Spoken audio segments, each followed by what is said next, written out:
Au nom du Père et du Fils et du Saint-Esprit, Amen. Mon Seigneur et mon Dieu, je crois fermement que tu es ici, que tu me vois, que tu m'entends. Je t'adore avec profonde révérence. Je te demande le pardon de mes péchés et la grâce de faire avec profit ce moment de prière. Ma Mère Immaculée, Saint Joseph, mon Père et Seigneur, mon ange gardien, intercédez pour moi. Dans une de ses chansons, le chanteur Jean-Jacques Goldman parle de tous ces gens, dit-il, qui vivent comme s'ils oubliaient qu'un jour il faudra mourir. Tous ces gens qui vivent comme s'ils oubliaient qu'un jour il faudra mourir. Est-ce que cela ne t'arrive pas à toi aussi? Est-ce que cela ne nous arrive pas à nous aussi, parfois d'être tellement pris dans la vie quotidienne qu'on en oublie notre raison d'être, qu'on oublie que nous sommes faits pour aller au ciel? Parce que n'oublions pas qu'il y a des réalités dernières, que nous n'avons pas ici-bas, comme dit la lettre aux Hébreux, une demeure permanente. Notre demeure permanente n'est pas sur la terre.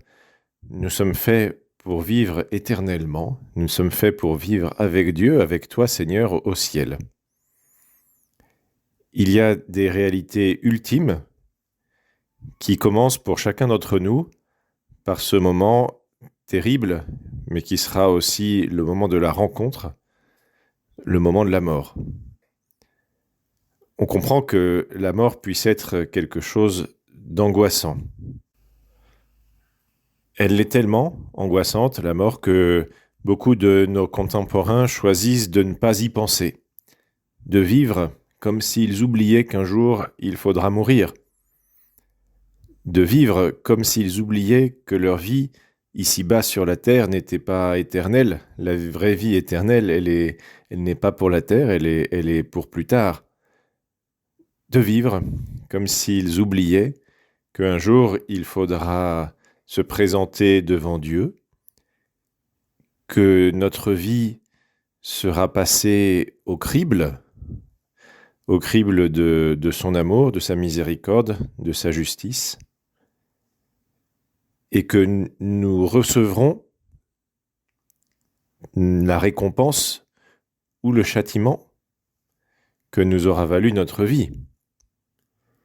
Oui, nous sommes faits pour l'éternité, nous sommes faits pour le ciel, mais le ciel n'est pas automatique, c'est quelque chose qui viendra si nous sommes fidèles à Dieu, si nous sommes de bonnes personnes, si nous essayons de le suivre, si nous demandons pardon aussi pour les péchés et les offenses que nous commettons.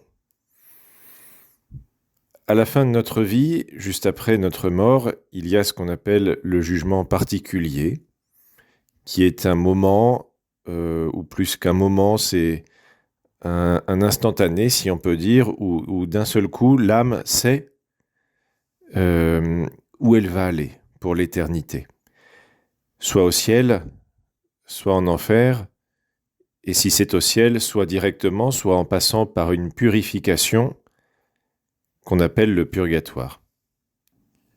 Dans l'Évangile, le Seigneur, toi Seigneur Jésus, tu nous mets en garde justement contre le fait d'oublier les fins dernières.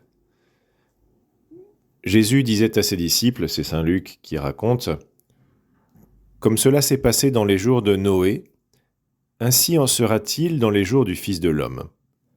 On mangeait, on buvait, on prenait femme, on prenait mari, jusqu'au jour où Noé entra dans l'arche et où survint le déluge qui les fit tous périr. » Et ensuite, Jésus donne d'autres exemples comme ça de personnes qui oublient qu'elles ne sont pas faites pour ce monde-ci, mais pour l'éternité. Ce que Jésus décrit, manger, boire, se marier, sont de bonnes choses. Le Seigneur nous a créés et a prévu que nous fassions cela. Mais ça ne peut pas être une fin en soi. Ça ne peut pas être le but de notre vie. Le but de notre vie, c'est le ciel. Et il ne faut pas que les moyens pour aller au ciel, parce que manger, boire, fonder une famille, par exemple, sont des moyens. Pour aller au ciel, ce sont des activités que nous pouvons sanctifier, dans lesquelles nous pouvons mettre le Seigneur, que nous pouvons faire en union avec le Seigneur. Ce ne sont pas des buts en eux-mêmes. Il ne faudrait pas que ces moyens deviennent une fin, deviennent un but en eux-mêmes. Le but de la vie, ce n'est pas de manger. Le but de la vie, ce n'est pas de boire. Le but de la vie, ce n'est pas de fonder une famille. Le but de la vie, c'est de se préparer pour aller au ciel, c'est d'aimer Dieu et de se retrouver avec lui pour toujours. Et cela, parfois, nous l'oublions. C'est pour ça que le Seigneur appelle certaines personnes à donner, à être eux-mêmes un signe que l'homme n'est pas fait pour ce monde-ci, mais pour la vie éternelle. Cela, c'est en particulier dans l'Église, le rôle des religieux, qui sont des personnes qui quittent le monde,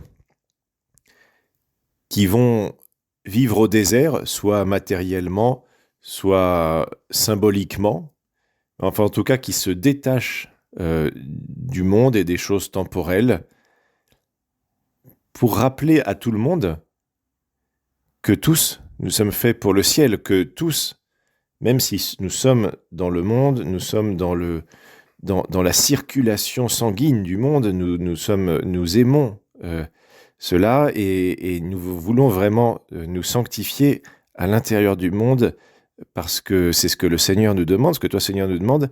Bien, nous savons en même temps que tout cela n'est pas une fin en soi. Notre but, c'est le ciel. Notre but, c'est d'aller vers Dieu. Et quand nous regardons les religieux, eh bien, nous nous souvenons que notre but, c'est d'aller vers Dieu.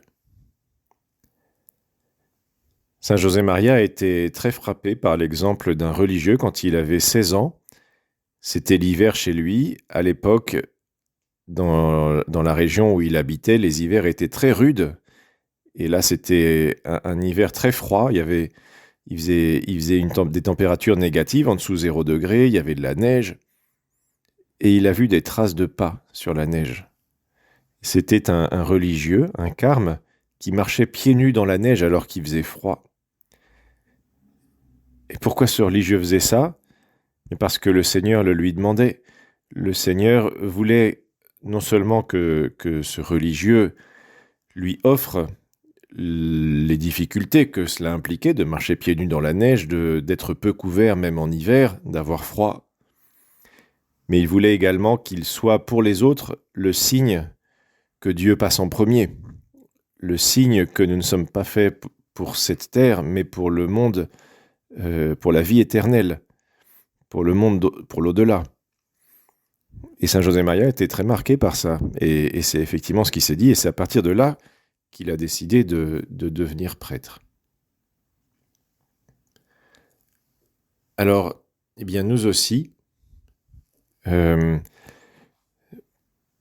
regardons avec reconnaissance, et prions pour eux, regardons avec reconnaissance l'exemple que tous ces religieux nous donnent d'un grand détachement. Il ne s'agit pas de faire comme eux, parce que ce n'est pas notre vocation, il ne s'agit pas de se retirer du monde, sauf si c'est ta vocation, bien sûr, mais simplement de nous souvenir que tous, nous sommes faits pour la béatitude éternelle, nous sommes faits pour le ciel. Donc, tout ce que nous faisons, bien faisons-le pour Dieu. N'en faisons pas des buts, des fins en eux-mêmes. C'est ce que dit saint Paul. Tout ce que vous faites, que vous mangiez, que vous buviez, etc., faites-le pour la gloire de Dieu. Voilà, Seigneur, ce que je voudrais faire. C'est que toute ma vie, chacun de mes actes, et même les plus petits, même la moindre de mes respirations, soit, Seigneur, pour ta gloire.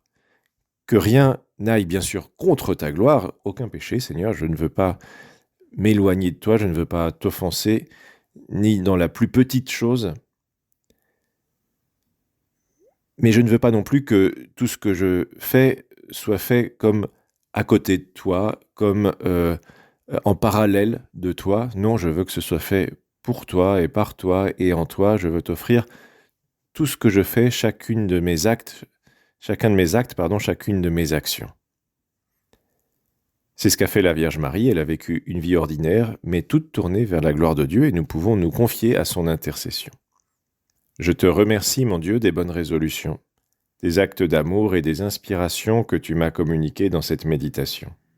Je te demande de m'aider à les mettre en pratique. Ma Mère Immaculée, Saint Joseph, mon Père et Seigneur, mon ange gardien, intercédez pour moi.